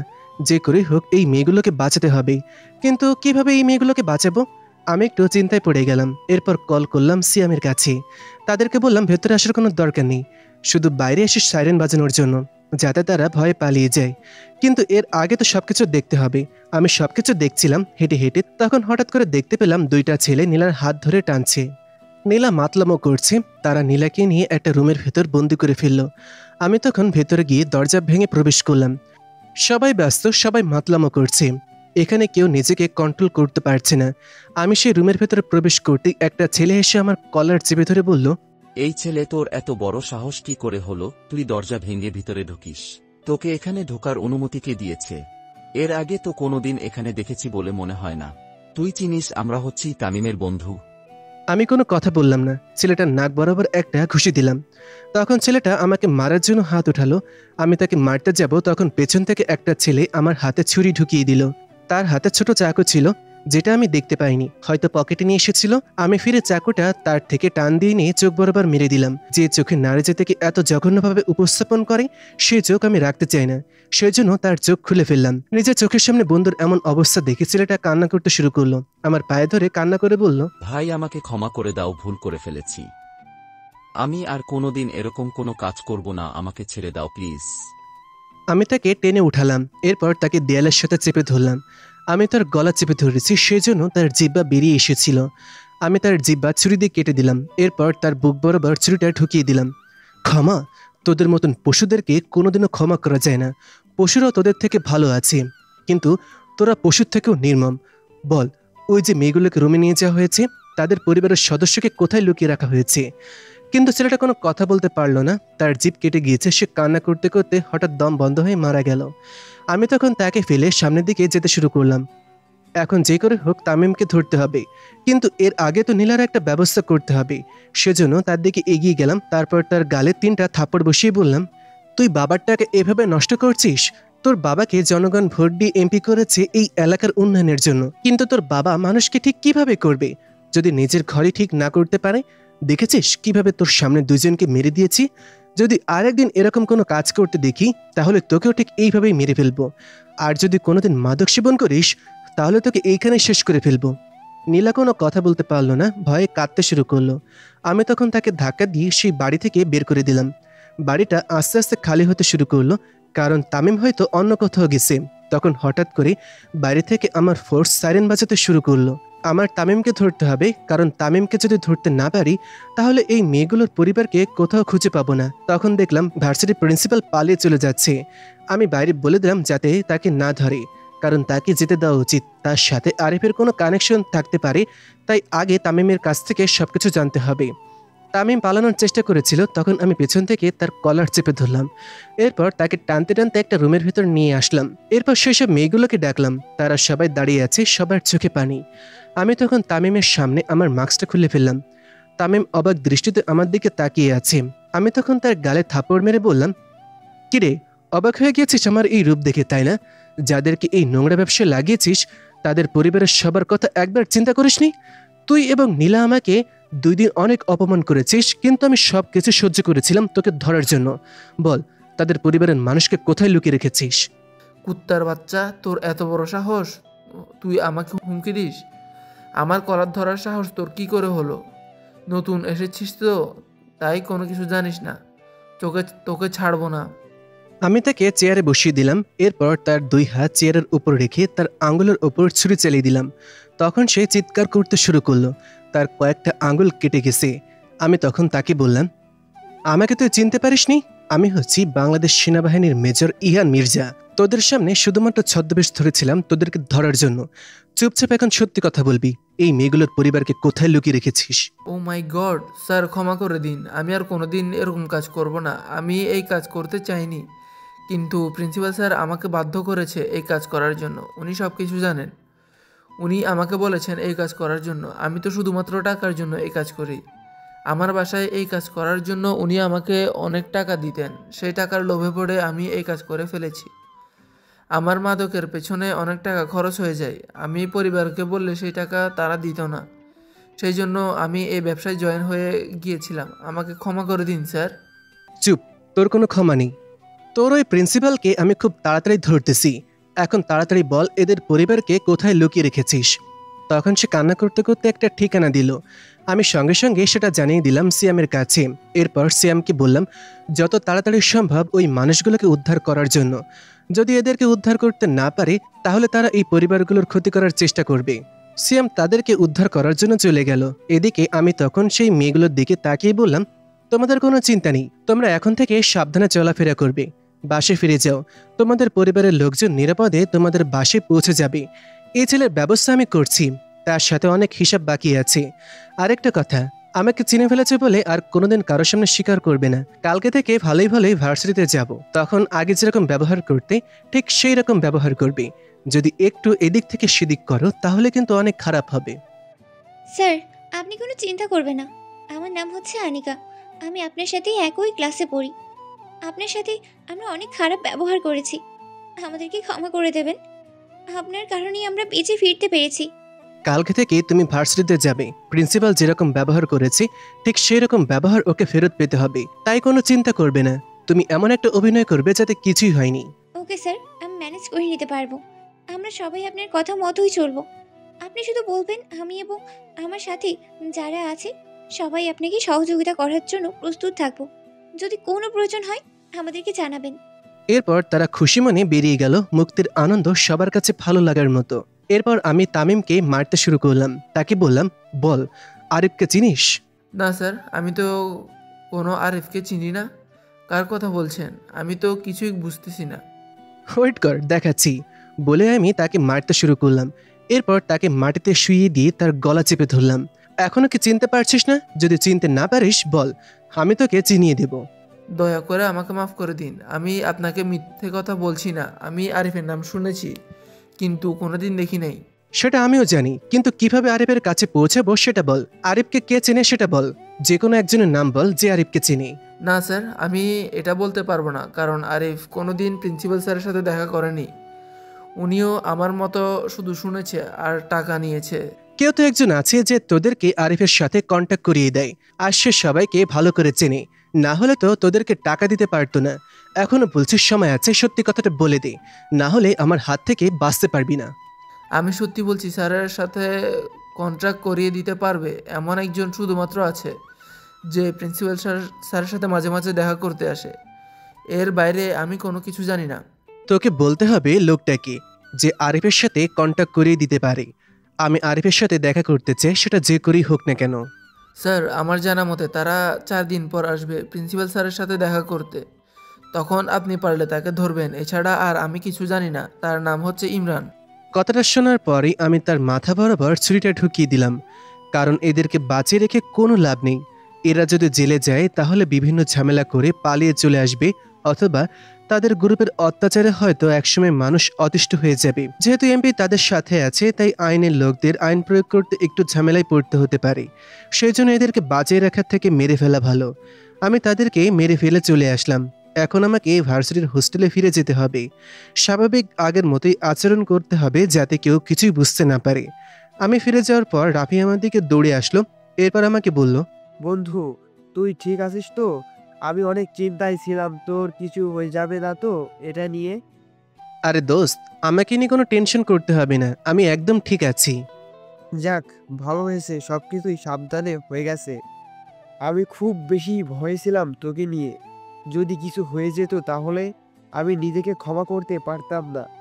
একটু আগেই তোর ফ্যামিলি থেকে ফোন এসেছিল। ছায়া অনেক কান্না করছিল, তার সাথে নাকি 1 মাসের ভেতর দেখা করতে যাবি বলেছিলি। এখন ফোনটা ধরিস না? হ্যাঁ দোস্ত, আমি ওকে কথা দিয়েছি, কিন্তু আমি জানি সে কথাটা রাখতে পারবো না। তবে এখন কিছুটা আশার আলো দেখতে পাচ্ছি। যদি 4 দিন পর ওই ইমরানকে ধরতে পারি যে প্রিন্সিপালের সাথে দেখা করতে আসে, তাহলে হয়তো আরিফের কাছে পৌঁছাতে পারবো। আর যদি আরিফের কাছাকাছি পৌঁছাতে পারি তাহলে কাজটা অনেক সহজ হয়ে যাবে। এরপর আমরা 2 বন্ধু মিলে প্ল্যান করতে শুরু করলাম কিভাবে কি করা যায়। দেখতে দেখতে 3টা দিন কেটে গেছে। কালকে আসবে ওই ইমরান নামের লোকটা। জানি না তার মাধ্যমে আরিফের কাছে পৌঁছাতে পারবো কিনা। তবে সে যদি আরিফকে চিনে থাকে তাহলে তার মুখ থেকে কথা বের করেই ছাড়বো। সেজন্য প্রস্তুতি নিতে শুরু করলাম। কিন্তু অদ্ভুত ব্যাপার হলো, এই 2 দিন থেকে নীলা ভার্সিটিতে আসেনি। আজকে এসেছে। তার অবস্থা দেখে তো আমি পুরো অবাক হয়ে গেলাম। সে নতুন সাজে এসেছে, তার মধ্যে আগে সে ছেলে ছেলে ভাব নেই। তাকে পুরো মেয়েদের মতন দেখতে লাগছে। একদম অবাক করা তার সৌন্দর্য। আমি তার দিকে তাকিয়ে আছি। তবে পরক্ষণেই আমার মনে হলো আমি ভুল করছি। আমি অন্য একজনকে ভালোবাসি, সেই জন্য আমি তার থেকে চোখ ফিরিয়ে নিলাম। সে তখন আমার সামনে আসলো, এরপর আমার দিকে তাকিয়ে বলল, ইহান, তুমি আমাকে ক্ষমা করে দিও। আমি তোমার সাথে অনেক বড় অন্যায় করেছি। তোমাকে আসার পর থেকে অনেক অপমান করেছি, সবার সামনে তোমাকে মেরেছি। তুমি আমাকে ক্ষমা করে দিও। আমি তার কথায় আকাশ থেকে পড়লাম। যে মেয়ে নিজের অহংকারের কারণে মাটিতে পা রাখত না, সে আমার কাছে ক্ষমা চাইছে। আমি তখন তাকে জিজ্ঞাসা করলাম, কি ব্যাপার আপু, আপনার কি হয়েছে? হঠাৎ করে এরকম আচরণ কেন করছেন? না, এমনি। আমি বুঝতে পেরেছি আমি এতদিন যেটা করেছি সেটা অন্যায় করেছিলাম। তাই এখন থেকে সিদ্ধান্ত নিয়েছি আর এরকম কাজ কোনো দিন করবো না। এখন থেকে ভালো পথে চলবো। আমি চাই না আর কারোর কষ্টের কারণ হতে। এখন থেকে সবার সাথে মিলেমিশে চলতে চাই। সত্যি আপু, আপনাকে আজকে অনেক সুন্দর লাগছে। আপনি আপনার কাপড় পরিবর্তন করেছেন। আজকে দেখেন আপনাকে কতটা সুন্দর লাগছে। সবাই আপনার দিকে অসভ্যের মতন তাকিয়ে থাকতো, কিন্তু আজকে দেখেন কত মায়ানি সবাই তাকিয়ে আছে। আপনাকে দেখতে কতটা সুন্দর লাগছে সেটা আপনি নিজেও জানেন না। এই কথা বলার পর সে আমার দিকে কিছুক্ষণ তাকিয়ে থাকলো। আমি বুঝতে পারলাম না সে কেন আমার দিকে এভাবে তাকিয়ে আছে। আমি সেখান থেকে চলে আসতে যাব, তখন পেছন থেকে সে আমাকে বলল, ওই, তুমি কি আমার সাথে ফ্রেন্ডশিপ করবে? তার কথাই আমি তার দিকে ফিরে তাকালাম। হ্যাঁ বলবো নাকি না বলবো কিছুই বুঝতে পারছি না। আমি তার দিকে শুধু তাকিয়ে আছি। তখন সে আমাকে বলল, আসলে আমার কাছে নিজেকে অনেক বড় অপরাধী মনে হচ্ছে। এখন তুমি আমার সাথে ফ্রেন্ডশিপ করলে আশা করি আমি এটা বুঝতে পারবো যে তুমি অন্তত আমাকে ক্ষমা করে দিয়েছো। আমি তখন মুচকি হেসে হাত বাড়িয়ে দিলাম। এরপর তাকে বললাম, অবশ্যই আমি আপনার সাথে ফ্রেন্ডশিপ করব। তবে এখন থেকে আর কোনোদিন নিজের মতামত পাল্টাবেন না। এভাবেই আপনাকে অনেক সুন্দর লাগছে। দেখবেন এই জীবনে আপনি শান্তি পাবেন। তাহলে এখনো তুমি আমাকে আপনি করে বলছো কেন? এখন থেকে তুমি করে বলবে। চলো ক্লাসে যাই, এখন তো ক্লাসের সময় হয়ে গেছে। আমি আজ একের পর এক অবাক হচ্ছি। সে আমাকে নিয়ে ক্লাসে চলে গেল। এরপর ক্লাস করলাম। ক্লাস করার পর যখন বের হলাম তখন শ্যাম এবং তানিয়াকে বলে দিলাম কালকে রেডি হয়ে থাকার জন্য। কালকে যদি ইমরান কোন অপ্রীতিকর পরিস্থিতি ঘটায় তাহলে সেটা তো সামলাতে হবে। পরের দিন আমরা শুধু এদিক ওদিক তাকাচ্ছি। আজকে ক্লাস করব না, ক্যাম্পাসে বসে থাকবো, এটাই সিদ্ধান্ত নিলাম। তখন নীলা দেখলাম আমার পাশে এসে বসে আছে। আমি তখন তাকে বললাম, কি ব্যাপার, তুমি ক্লাস করা বাদ দিয়ে এখানে বসে আছো কেন? না, এমনি ক্লাস করতে ভালো লাগছে না, সেই জন্য ভাবলাম তোমার কাছে বসে থাকি। তোমার কথা শুনতে আমার কেন জানি ভালো লাগে। দেখো, তুমি গ্রাম থেকে এসেছো, সেই জন্য অনেকেই তোমাকে অবহেলা করে। আমিও প্রথমে ভুল করেছিলাম, কিন্তু তোমার কাছে এসে বুঝেছি তুমি কতটা ভদ্র এবং মার্জিত একটা ছেলে। তার কথা শুনে আমার অবাক লাগছে, কিন্তু আমি চুপচাপ বসে আছি। আমার দৃষ্টি এখন অন্যদিকে। একটু পর দেখতে পেলাম কয়েকটা গাড়ি আসছে। আমার মনে হলো এখন ইমরান নামবে, কিন্তু ইমরানকে চিনব কি করে? সেজন্য ভাবলাম নীলার থেকে সাহায্য নেওয়া দরকার। সে ইমরানকে চেনার কথা। আমি তখন তার দিকে তাকিয়ে বললাম, শুনলাম এখানে নাকি ইমরান নামের একটা লোক আসে, তাকে চিনতে পারবি নীলা? সে কথাটা শোনার পর আমার দিকে কিছুক্ষণ অদ্ভুত দৃষ্টি নিয়ে তাকিয়ে থাকলো। এরপর আমাকে বলল, কি বলছো ইহান, তুমি ইমরানকে চেনো কিভাবে? ইমরান তো ভালো লোক নয়, অনেক খারাপ একটা লোক। তুমি কিভাবে তাকে চিনতে পারলে? না, শুনলাম এই ভার্সিটিতে নাকি সে আসে। তার কথা একবার পত্রিকায় পড়েছিলাম। অনেক বড় একজন মানুষ, সেজন্য তাকে দেখার অনেক ইচ্ছা ছিল। তুমি কি তাকে চেনো? হ্যাঁ, আমার সাথে তামিমের অনেক ভালো বন্ধুত্ব ছিল, কিন্তু তামিম হঠাৎ করে খুন হয়ে গেল। তবে ইমরানের সাথে তামিম যখন দেখা করেছিল তখন আমিও সাথে ছিলাম। ওই যে দেখতে পাচ্ছ, কালো জিন্সওয়ালা একটা কথাটা শোনার পর আমি আর এক মুহূর্ত সেখানে দাঁড়ালাম না। পেছন থেকে নীলা আমাকে ডাকছে, কিন্তু আমার এখন দাঁড়ানোর সময় নেই। আমি অফিসের দিকে যেতে শুরু করলাম। প্রিন্সিপালের অফিসে গিয়ে যখন তারা ঢুকলো, তখনই সেনাবাহিনীর গাড়ি সেখানে এসে থামলো। তানিয়া এবং সিয়াম আমার সামনে এসে দাঁড়ালো। আমি তখন তানিয়াকে বললাম, মিস তানিয়া, এখানে দাঁড়িয়ে থাকবেন না, তাড়াতাড়ি একটা কাজ করুন, অফিসটা ঘেরাও করে ফেলেন। আমি আর সিয়াম ভেতরে যাচ্ছি, কোনোভাবে যেন পালাতে না পারে। আজকেই আমাদের সুযোগ, এই সুযোগটা কাজে লাগাতে হবে। স্যার, আপনি কোনো চিন্তা করবেন না, আমি বেঁচে থাকা অবস্থায় সে এখান থেকে পালিয়ে যেতে পারবে না। আপনারা ভেতরে যান। যখন আমি ভেতরে প্রবেশ করতে যাব, তখন তাদের কথা শুনতে পেলাম। ইমরান রেগে প্রিন্সিপালকে বলছিল, প্রিন্সিপাল সাহেব, আপনি কি করেন? আপনাকে আমরা টাকা কিসের জন্য দেই সেটা কি বলতে পারেন? আপনাকে টাকা দেওয়া হয় আমাদের নিরাপত্তার জন্য, কিন্তু তামিমকে মেরে রেখে চলে গেছে, এই ব্যাপারে আপনি কিছু বলতে পারছেন না। কে মারলো, কিভাবে মারলো সেটাও জানতে পারলাম না। এসব কেন হচ্ছে আমাদের সাথে? আপনি কি নিজের দায়িত্ব ঠিক মতন পালন করছেন না? আমি আমার দায়িত্ব সঠিকভাবে পালন করছিলাম, কিন্তু হঠাৎ করে কি থেকে কি হয়ে গেল সেটা বুঝতে পারছি না। তামিমের বাসায় আমরা সবাই ছিলাম, তখন বাইরে থেকে পুলিশের গাড়ির সাইরেন বাজছিল, আমরা ভয়ে পালিয়ে যাচ্ছিলাম। তামিম ভিতরে রয়ে গিয়েছিল, কিন্তু ভিতরে তামিমকে পুলিশ ধরেনি। অন্য কিছু একটা হয়েছে তামিমের। আপনি এটা বলে আমাকে বোঝাতে চাচ্ছেন, কিন্তু আমি তো কিছু না। বস আমাকে এটা বলেছে যে যে করেই হোক তামিমের খুনিকে বের করতে হবে। যদি তামিমের খুনিকে না বের করতে পারি, তাহলে বলেছে আমার লাশ ফেলে দিবে। এখন আমি কি করব? আপনি যে করেই হোক ওকে বের করে দিন। প্রিন্সিপাল সাহেবকে খুঁজতে হবে না, আমি তামিমের খুন করেছি, পারলে আমাকে কিছু কর। এখন তোকেও মারবো, পারলে আমার হাত থেকে বেঁচে দেখা। তখন সবাই আমার দিকে তাকালো। আমি ভেতরে প্রবেশ করলাম। ভেতরে প্রবেশ করতেই তারা সবাই অবাক হয়ে গেল। আমি তখন তাদের দিকে তাকিয়ে বললাম, হ্যাঁ, আমি মেরেছি তামিমকে, দেখি এখন আমাকে কি করতে পারো। তখন তারা সবাই আমাকে মারতে যাবে। সিয়াম সামনে এগিয়ে গেল, এরপর বলল, স্যারের গায়ে একটা ভুলের টোকা আমরা পড়তে দিব না। তোরা কি ভেবেছিলে আমরা কিছু জানতে পারবো না? আজকের পর থেকে তোদের ব্যবসা করার সব মিটিয়ে দিব। আমি তখন তাদের সামনে গিয়ে দাঁড়ালাম। এরপর সবাইকে বললাম একে একে ধরে নিয়ে যেতে। শুধুমাত্র ইমরান বাকি ছিল। আমি ইমরানকে মারতে শুরু করলাম। ইমরানকে মারতে মারতে মাটিতে শুইয়ে দিলাম। এরপর ইমরানের সামনে দাঁড়িয়ে বললাম, বল আরিফকে কোথায় পাবো? যদি আরিফকে কোথায় পাবো সেটা না বলিস, তাহলে তোকে আমি শেষ করে দেব। স্যার, আপনি বিশ্বাস করেন আমি আরিফের ব্যাপারে কোনো কিছুই জানি না। ওরা ঠিক যেমন আরিফের হয়ে কাজ করে, আমিও ঠিক তেমনই আরিফের হয়ে কাজ করি। আর কোনোদিন আমি আরিফকে দেখিনি। দয়া করে আমাকে মাফ করে দিন, আর মারবেন না, আমাকে ছেড়ে দিন। স্যার, আমার মনে হচ্ছে এই ছেলেটা এভাবে স্বীকার করবে না। আমার কাছে ছেড়ে দিন, দেখবেন 10 মিনিট পরে সব কিছু স্বীকার করবে। একবার যদি আমি হাত ওঠাই ওর ওপরে, তাহলে ওর সব হাড়গুলো ভেঙে তারপরেই ছাড়বো। শুনেছিস সিয়াম কি বলেছে? যদি বাঁচতে চাস সত্যি কথা বলে দে, না হলে এমন শিক্ষা দেব যেটা তুই কল্পনাও করতে পারবি না। তাড়াতাড়ি বল আরিফকে কোথায় পাবো? স্যার, দয়া করে আমাকে ছেড়ে দিন। আমি তো বলেছি আমি এ ব্যাপারে কিছুই জানি না। যদি জানতাম তাহলে তো বলে দিতাম। আমি তখন সিয়ামের দিকে তাকালাম। এরপর সিয়ামকে বললাম, সিয়াম, আশা করি বুঝতে পেরে গিয়েছো ছেলেটাকে কিভাবে কি করতে হবে। আর তানিয়া, এক কাজ করো, তাড়াতাড়ি প্রিন্সিপালকে ধরে নিয়ে যাও, তাকে নিয়ে বন্দি করে রাখো। এরপর ওর ব্যাপারে আদালত থেকে যা সিদ্ধান্ত আসবে সেটাই মেনে নেওয়া হবে। শিক্ষার ব্যবস্থা উন্নত করার জন্য এখানে তাকে পাঠানো হয়েছিল, কিন্তু সে শিক্ষার আড়ালে এরকম জঘন্য কাজ করে যাচ্ছিল, এটা শাস্তি তাকে পেতেই হবে। যখন প্রিন্সিপালকে ভার্সিটির মাঠের মধ্য দিয়ে টেনে নিয়ে যাওয়া হচ্ছিল, তখন ছাত্রছাত্রীরা ভিড় জমিয়েছিল। আমি সামনের দিক থেকে বেরিয়ে যাচ্ছিলাম, নীলা আমার দিকে তাকিয়েছিল। আমি তখন তার দিকে এগিয়ে গেলাম। এরপর তাকে বললাম, নীলাপু, আপনি এখন যেরকম আছেন এরকম ভালো আছেন। দয়া করে এরকম কোনো কাজ করবেন না যাতে আপনার এবং আপনার বাবার অসম্মান হয়। আমি এখানে অভিনয় করছিলাম এতদিন ধরে। আমি একজন সেনা সদস্য, এখানে একটা তদন্তের জন্য এসেছিলাম। আপনার সাথে যদি কোনো রকম বেয়াদবি করে থাকি তাহলে ক্ষমা করবেন। নীলা কোনো কথা বলতে পারল না, শুধু আমার দিকে তাকিয়েছিল। আমি তখন সেখান থেকে চলে আসলাম। এরপর ইমরানকে একটা চেয়ারের সাথে বেঁধে মারা শুরু হলো। আমি তাকে জিজ্ঞাসা করলাম, বল, এখনো সময় আছে। আরিফের ব্যাপারে কি কি জানিস? স্যার, আমাকে ক্ষমা করে দিন, আমি এই কথা বলতে পারবো না। যদি এই কথা বলি তাহলে আমি শেষ হয়ে যাব।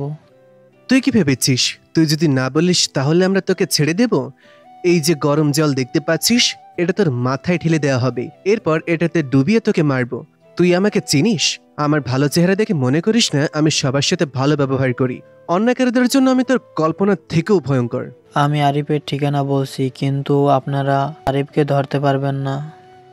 আরিফকে ধরতে হলে আমাদেরকে একটা কাজ করতে হবে। সেটা হচ্ছে আজ থেকে 4 দিন পর একটা জায়গায় তার অনেক মাল আসবে, সেই জায়গায় আপনাদেরকে যেতে হবে। এইগুলি যে গোডাউনে সেট করে রাখা হয়, সেই গোডাউন হচ্ছে শহরের একদম শেষ প্রান্তে, যে নদী আছে ওই নদীর ধারে। আমি তখন সবাইকে বললাম ওই গোডাউনের দিকে নজর রাখতে। এরপর সিয়ামের দিকে তাকিয়ে বললাম, সিয়াম, এখন তোমাকে ওর দায়িত্ব নিতে হবে। ওকে তুমি ওর উচিত শিক্ষাটা দিয়ে দাও। এরপর তাকে পাঠিয়ে দিব আদালতে। আর সবাইকে ডাকো, আমাদের একটা মিটিংয়ে বসতে হবে। ওকে স্যার, আপনি কোনো চিন্তা করবেন না। আর তানিয়া, তুমি যাও, তাড়াতাড়ি গিয়ে সবাইকে ডেকে নিয়ে এসো, আমি একটু পরেই আসতেছি। এরপর সবাই মিটিংয়ের জন্য বসলাম। সবার দিকে তাকিয়ে বললাম, দেখুন, এই আরিফকে ধরার জন্য আমার এত পরিশ্রম। এখন আরিফ আমাদের হাতের মুঠোয়। আমাদেরকে যে করেই হোক নিজেদের দায়িত্ব সঠিকভাবে পালন করতে হবে। আরিফকে কিছুতেই ছাড়া যাবে না। কালকে থেকে যে ঠিকানার কথা বলা হয়েছে সেখানেই টহল শুরু করবে, যাতে কেউ বুঝতে না পারে যে আমরা ওইখানে যাব। এই দেশের এক একজন সন্ত্রাসীকে শেষ করে দিতে গিয়ে আমাদেরকে যদি মরতে হয় তাহলে আমরা মরার জন্য প্রস্তুত আছি। আমি যখন কথা বলছিলাম তখন বারবার আমার ফোনে কল আসছিল ছায়ার নাম্বার থেকে, কিন্তু আমার অনেক বিরক্ত লাগছিল। এখন কেন কল করছে? মাথা নষ্ট হয়ে গেছে। আমি ফোনটা ছুড়িয়ে ফেলে দিলাম। এতবার কল করার কি প্রয়োজন? আমি একটা কাজে আছি। মেয়েটা কিছুই বুঝতে পারে না। প্রচুর বিরক্তি জন্মালো তার প্রতি। আমি তখন আমার টিম নিয়ে প্রস্তুত হলাম। রাতে যখন ফ্রি হলাম তখন কল করলাম ছায়ার কাছে, কিন্তু ফোন ধরল না। ফোন বন্ধ দেখাচ্ছে। হয়তো আমার উপর অভিমান করেছে। এটা ভেবে শুয়ে পড়লাম। তাকে কিভাবে বোঝাবো আমি কতটা ব্যস্ত থাকি? আমি বুঝতে পারি আমি তার সাথে অন্যায় করছি, কিন্তু আজকে আমার মন কেমন যেন করছে।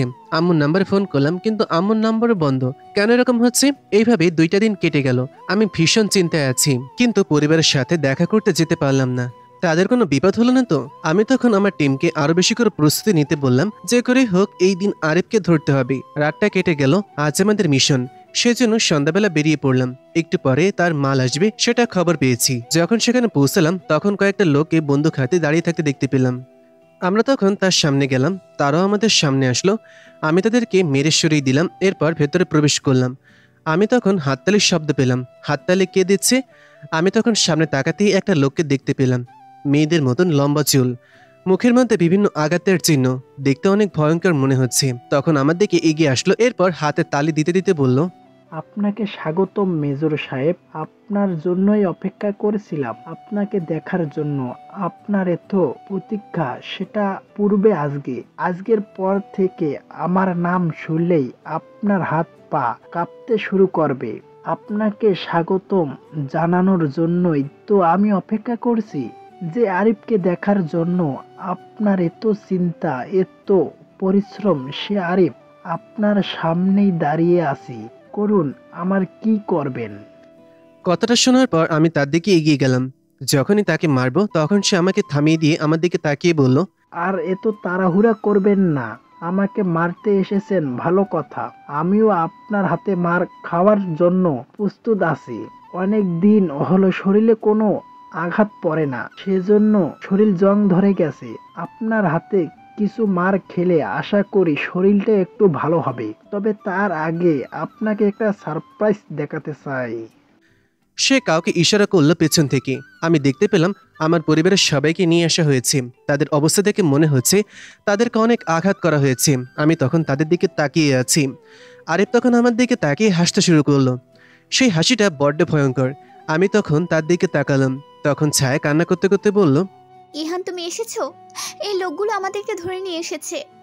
2 দিন ধরে আমাদেরকে অত্যাচার করছে। আব্বু আম্মু সবাইকে অনেক মেরেছে। তাদের মুখের দিকে তাকিয়ে দেখলাম রক্ত জমাট বেঁধে গেছে। এটা দেখার পর নিজেকে ঠিক রাখতে পারলাম না। যখনই তাকে মারতে যাব তখন সবার মাথায় বন্দুক ধরলো।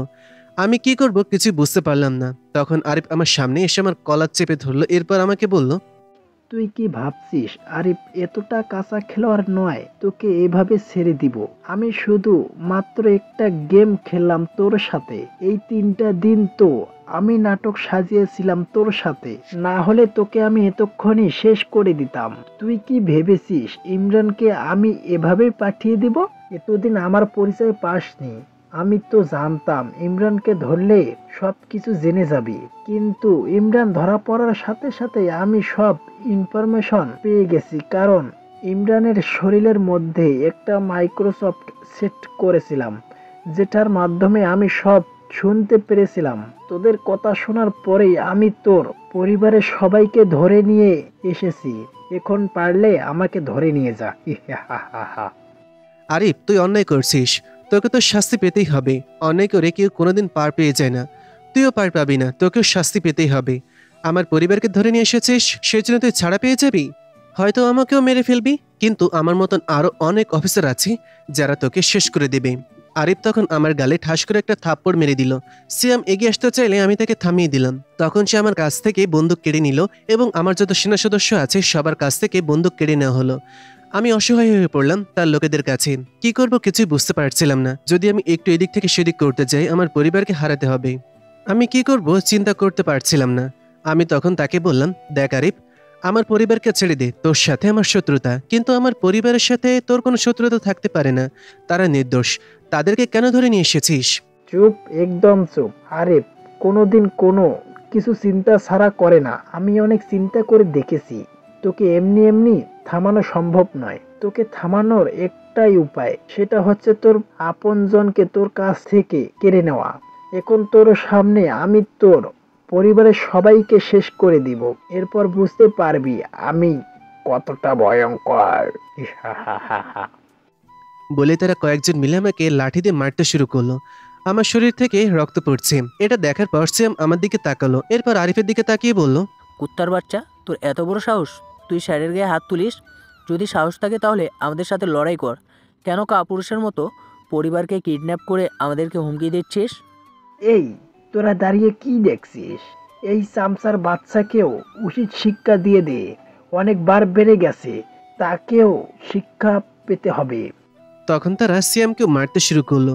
আমাকে আর সিয়ামকে মারছে, বাকিরা সবাই দাঁড়িয়ে দেখছে। ছায়া কান্না করছে আর চিৎকার করে বলছে, দয়া করে আমাকে মারেন, যা ইচ্ছা তাই করেন, কিন্তু ওকে মারবেন না। ওর কিছু হয়ে গেলে আমি বাঁচতে পারবো না। দয়া করে ওকে কিছু করবেন না। বলেই সে কান্না করতে শুরু করলো। আমি একটা জিনিস দেখার পর মনে মনে কিছুটা সাহস পেলাম। তাদের পেছনে কিছু কার্টুন রাখা ছিল, সেখানে দেখতে পেলাম তানিয়া আরও কিছু অফিসার আছে। তারা তখন আমাকে ইশারা করলো অভিনয় চালিয়ে যাওয়ার জন্য। আমি আরো জোরে জোরে চিৎকার করতে শুরু করলাম। তারাও হাসতে লাগলো। আমার শরীর থেকে রক্ত ঝরছে, কিন্তু আমি বিজয়ের আনন্দের অপেক্ষায় আছি। যদি তাকে ধরতে পারি তাহলে এই আঘাতগুলো আমার কাছে কিছুই না। তানিয়া তখন দ্রুত গতিতে আমার পরিবারের লোকজনদেরকে, যে লোকগুলো ধরে রেখেছিল, তাদের মাথায় এসে বন্দুক ধরল। এই সুযোগে আমি টান দিয়ে আরিফকে মাটিতে শুয়ে দিলাম। এরপর তার পা পেছন থেকে নিয়ে মোচড় দিয়ে ধরলাম। সে চিৎকার করে উঠল। আমি তখন তার মাথার ওপর পা রেখে চাপ দিলাম। সে এক বিশাল চিৎকার দিয়ে উঠল। আমি তখন তাকে বললাম, কি ভেবেছিলি আমরা এভাবে চলে আসবো? আমি জানতাম এখানে আসলে বিপদ হতে পারে, কিন্তু এরকম বিপদ হতে পারে এটা কল্পনা করিনি। বলেছিলাম না, অন্যায় করে কেউ কোনোদিন পার পেয়ে যায় না, তোকে শাস্তি পেতে হবে। এখন দেখ তোকে কতটা ভয়ঙ্করভাবে মরতে হয়। তখন তানিয়া সবাইকে ছাড়িয়ে নিয়ে যখনই আমার কাছে আসতে যাবে, তখন হঠাৎ করে পেছন থেকে একটা ছেলে তাকে গুলি করে দিল। তানিয়া আমার সামনে লুটিয়ে পড়লো। আমি এই দৃশ্য দেখার পর আরিফের থেকে বন্দুক নিয়ে সেই ছেলেটার মাথা বরাবর গুলি করে দিলাম। তানিয়ার বুক বরাবর গুলি লেগেছিল, সেই জন্য সে মাটিতে শুয়ে পড়েছে। আমি তখন সিয়ামের হাতে আরিফকে ছেড়ে দিয়ে তানিয়ার কাছে আসলাম। আমাকে অবাক করে দিয়ে সে শক্ত করে আমাকে জড়িয়ে ধরে কান্না করে উঠল। আমার পাশে আমার পরিবারের সবাই দাঁড়িয়ে আছে। ছায়া আমার দিকে তাকিয়ে আছে।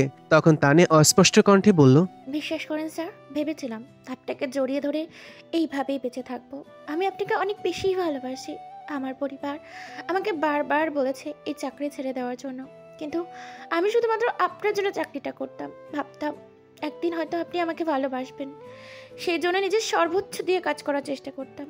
কিন্তু যখন জানতে পারলাম আপনার বিয়ে ঠিক হয়ে গেছে অন্য জায়গায়, আপনি অন্য একজনের জন্য নিজের জীবনটা পর্যন্ত দিয়ে দিতে পারবেন, তখন আমার অনেক বেশি রাগ হয়েছিল তার ওপর। আজ বিশ্বাস করেন, আপনার জন্য নিজের জীবনটা দিতে পেরে কতটা আনন্দ লাগছে সেটা আমি বলতে পারবো না। সুখে থাকবেন স্যার, ভালো থাকবেন। যদি আমার কথা মনে পড়ে তাহলে অনুভবে আমাকে খুঁজে নেবেন। আমি আপনাকে সত্যি অনেক বেশি ভালোবাসতাম। আর যদি বেঁচে থাকতাম তাহলে আমাদের দুজনের মধ্যে হয়তো বাধা হওয়ার চেষ্টা করতাম। আমার এইরূপ ধারণা ছিল, কিন্তু হয়তো সৃষ্টিকর্তা ভালোই বুঝতে পেরেছিল, সেই জন্য আমাকে আপনাদের মাঝ থেকে সরিয়ে নিয়েছেন। বলে সে আমাকে জড়িয়ে ধরলো। আমি কোনোদিনও ভাবতেও পারিনি সে আমাকে ভালোবাসে। সে আমাকে অনেক কেয়ার করত। আমি ভাবতাম আমি তার বস, এজন্য এরকম কিছু করে, কিন্তু এরকম হওয়ার কথা ছিল না। আমি তখন রেগে আরিফের কাছে গেলাম। এরপর তার মাথায় বুট দিয়ে আঘাত করতে শুরু করলাম। তার মাথা থেকে রক্ত পড়তে শুরু করলো। আমি তখন তাকে বললাম, এত বড় সাহস, তুই নারী নিয়ে ব্যবসা করতি? আজকের পর থেকে তোর এই পৃথিবীতে বেঁচে থাকার কোনো অধিকার নেই। আজকের পর থেকে তুই বুঝতে পারবি আমি কি জিনিস। আমাকে ছেড়ে দে দয়া করে। আমি অনেক বড় ভুল কাজ করে ফেলেছি, আর কোনোদিন এরকম কোনো কাজ করব না। আমি বুঝতে পারছি আমি যেটা করছি সেটা অন্যায় করছি, কিন্তু আমাকে একটা সুযোগ দাও নিজের পাপের প্রায়শ্চিত্ত করার জন্য। আমি কথা দিচ্ছি আমি ভালো হয়ে যাব, আর কোনোদিন এরকম কোনো কাজ করব না। একদম চুপ। তোর কারণে একটা মেয়েকে মরতে হলো। এত বড় সাহস তোর! ভার্সিটিতে যেখানে পড়াশোনা করার জন্য মানুষ আসে সেখানে তুই মাদক ব্যবসা শুরু করেছিলি? কল্পনা করতে তো লজ্জা লাগে। এরকম ব্যবসা তুই কিভাবে করতে পারলি? সব টাকার লোভে পড়েই করেছি, আমাকে মাফ করে দাও। আমি আর কোনো দিন এরকম কোনো কাজ করব না। টাকার লোভে আমি পাগল হয়ে গেছিলাম, আর কোনো দিন এরকম কাজ করব না, কথা দিচ্ছি। বলে সে কান্না করতে শুরু করলো। আমি তখন তাকে মারতে মারতে অবস্থা শোচনীয় করে ফেলেছিলাম। আমার মাথা কাজ করছিল না। সিয়াম তখন আমাকে জোর করে সরিয়ে দিল। আমি আমার পরিবারের কাছে চলে গেলাম। মা আমাকে জড়িয়ে ধরে কান্না করে দিল। আমি তখন মাকে জড়িয়ে ধরে বললাম, মা তুমি কোনো চিন্তা করো না, আমি ঠিকই আছি। কোনোদিন কল্পনা করিনি বাবা, এমন মুহূর্তের সম্মুখীন আমাদেরকে হতে হবে। আজকে সেই মুহূর্তের সম্মুখীন হয়েছি।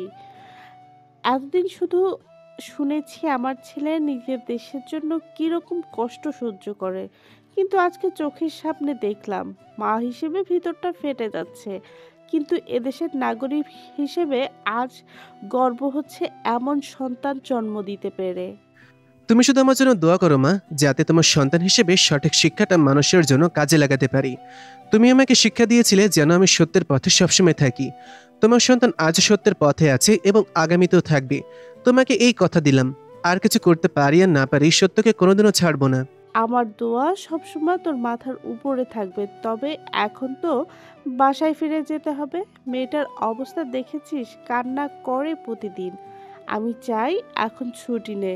আশা করি এখন ছুটির আবেদন করলে তোর ছুটি হয়ে যাবে। এতদিন বাসায় বাইরে আছিস, একবার বাসায় ফিরে আয় বাবা। আমি তখন মাকে জড়িয়ে ধরলাম। আবেদন এখন করতেই হবে, নিজের জীবন তো এখন এভাবে শেষ করে দিতেই পারি না। সেজন্য পরের দিন সবকিছু গুছিয়ে বাসায় যাবার সিদ্ধান্ত নিলাম। বাসায় পৌঁছানোর পর আম্মু অনেক তাড়াহুড়া করে বিয়ের আয়োজন করছিলাম, কারণ হঠাৎ করে আবার কখন ডাক এসে পড়ে সেটা আমি নিজেও জানি না। আমি এখন একটা চাকরি করি যেখানে নিজের জীবনে নিশ্চয়তা নেই। দেখতে দেখতে বিয়ের দিন চলে আসলো। বিয়ে করলাম ছায়াকে, সেই ভালোবাসার মানুষকে যে আমার জন্য শুধু অপেক্ষাই করেছে। রাতে আমি যখন রুমে গেলাম, সে উঠে এসে আমাকে সালাম করলো। আমি তখন তাকে জড়িয়ে ধরে বললাম, আমাকে ক্ষমা করে দিও ছায়া। আমি শুধু নিজের দেশের জন্য তোমাকে কষ্ট দিয়েছি। আমি কষ্ট করেছি তোমাকে সময় দেওয়ার জন্য, কিন্তু আমার ওপরে এত বড় একটা দায়িত্ব, আমি কিভাবে তোমাকে সময় দেব বলো তো? আজ আমার কোনো আফসোস নেই, কোনো আক্ষেপ নেই, কারণ আমি এমন একজন মানুষকে পেয়েছি যে নিজের দেশের জন্য নিজের জীবনটা পর্যন্ত দিয়ে দিতে পারে। আর যদি নিজের জীবনটা তোমার হাতে তুলে দিতে পারতাম তাহলে হয়তো নিজেকে শান্ত করতে পারতাম। কিন্তু আমার অনেক বেশি কষ্ট হচ্ছে তানিয়া আপুর জন্য। মানুষটা তোমাকে অনেক বেশি ভালোবাসতো। হ্যাঁ, এটা ঠিক বলেছ। তানিয়াকে দেখে আমি কোনোদিন বুঝতে পারিনি সে আমাকে ভালোবাসে। আমি ভেবেছিলাম সে হয়তো আমার আন্ডারে চাকরি করে, সেই জন্য আমাকে অনেক শ্রদ্ধা করে, কিন্তু আমি কোনোদিন ভাবতে পারিনি তার ভেতরে এমন কোনো একটা অনুভূতি থাকতে পারে। তবে তার আত্মত্যাগ একটা দেশের জন্য স্মরণীয় হয়ে থাকবে। সে একটা মেয়ে হয়ে যে সাহস করেছে, সাধারণত অনেক ছেলেরা এরকম সাহস করতে পারে না। যদি মানুষটা বেঁচে থাকতো তাহলে আমি নিজের ভালোবাসাটাকে বিসর্জন করে তোমাকে তার হাতে তুলে দিতাম। তার মতো মানুষ যদি তোমাকে পেত তাহলে তোমাকে কতটা আগলে রাখতো সেটা বলার অপেক্ষা রাখে না। এটা কি বলছো? আমি তোমাকে ভালোবাসি। একতরফা ভালোবাসা কোনোদিন পরিপূর্ণতা পায় না। ছোটবেলা থেকে তোমাকেই ভালোবেসে এসেছি। এতদিনের ভালোবাসা কিভাবে বিসর্জন দিতে পারতাম? আমি তাকে বোঝাতাম, হয়তো সে বুঝে যেত, কিন্তু জীবন জীবনের মতন চলতে থাকে। আমরা যা চাই না তাও আমাদের জীবনে ঘটে, তাই এই ব্যাপারে আর কোনো কথা না বললেই ভালো। এটা ঠিক বলেছে, তোমাকে এতদিন পর পেলাম। আচ্ছা, আমরা কি এখন আমাদের ভবিষ্যৎ নিয়ে চিন্তা করতে পারি? আমিও তো সেটাই চিন্তা করছি, যদি তোমার সম্মতি থাকে। আমি মাতৃত্বের স্বাদ নিতে চাই তোমার কাছ থেকে। এই দিনের অপেক্ষায় আমি ছিলাম প্রতিটা রাত তাকিয়ে থাকতাম, হয়তো হঠাৎ তুমি এসে বলবে আমি এসে গেছি, তোমাকে বিয়ে করতে চাই ছায়া। কিন্তু সেই স্বপ্নই থেকে গেল। আজ তা বাস্তবে যখন পেয়েছি তখন হারাতে চাই না। আমি তখন তাকে জড়িয়ে ধরলাম। সে লজ্জায় আমার বুকে মাথা রাখলো। আমিও তাকে পরম আবেশে জড়িয়ে ধরলাম। আমাদের ভালোবাসা এভাবেই চলতে থাকুক। আমাদের দেশের প্রতিটা নাগরিকের উচিত দেশের জন্য কিছু করা। সবাইকে যে সেনা সদস্য হতে হবে আর আইনের দায়িত্ব পালন করতে হবে এটা তো নয়। সবাইকে তার নিজ নিজ দায়িত্ব পালন করতে হবে। একটা দেশের নাগরিক হিসেবে আমাদের অনেক দায়িত্ব আছে। আমাদেরকে প্রথমে সেই দায়িত্বগুলো জানতে হবে। নিজেদের দেশের জন্য নিজেদের জীবন প্রয়োজনে উৎসর্গ করতে হবে। এই দেশ স্বাধীনতা অর্জন করেছে রক্তের মাধ্যমে, কিন্তু এখন স্বাধীনতা রক্ষা করাটাই মূল লক্ষ্য হয়ে দাঁড়িয়েছে। স্বাধীনতা অর্জন করার চেয়ে রক্ষা করাটাই কঠিন। তাই সবার উচিত নিজেদের দায়িত্ব সঠিকভাবে পালন করা এবং দেশের জন্য নিজেকে উৎসর্গ করে দেওয়া। আশা করি দেশের প্রতিটা মানুষ নিজেদের দায়িত্ব পালন করবে এবং এই দেশটা একটা উন্নয়নশীল দেশ হিসেবে গড়ে উঠবে। আজকের গল্প এখানেই শেষ করছি। দেখা হবে পরবর্তী কোনো গল্পতে। সেই পর্যন্ত সবাই ভালো থাকবেন, সুস্থ থাকবেন।